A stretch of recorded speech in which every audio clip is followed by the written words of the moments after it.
Magandang hapon po sa inyong lahat. Ako po si Cortes L.A. Navarro, ang magtalumpati sa inyong harapan. Pamanang kalinang, pamana ng lahi, pamanang kayumanggi. Iba-iba ang tawag ito sa mga mahalagang tala ng kaisipan, mga bunga ng karanasan, mga magagandang tradisyon na ipinamahagi sa atin ng ating mga ninuno. Naging ugali ng mga ninuno natin at magpahanggang ngayon ginagamit, pinakikinggan, na ikukwento o kaya napag-uusapan ng mga tao sa kasalukuyan.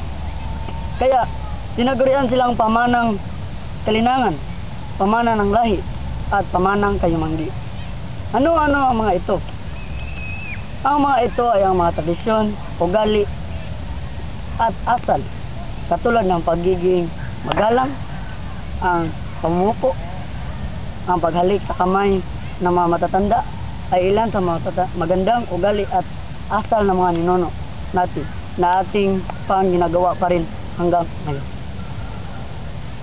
Ang pagiging matapat, matulungin, at mabuting tumanggap ng panauhin, hospitable, wika nga.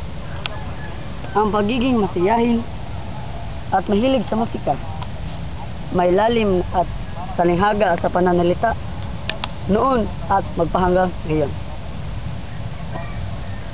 Isa din sa mga ito ay ang tugmang bayan, kwentong bayan, at awiting bayan. Nakikita mo sa dinarami-rami ng ating ninanang iyan mula sa ating mga ninuno, masasabing na napakamapalad tayong mga Pilipino.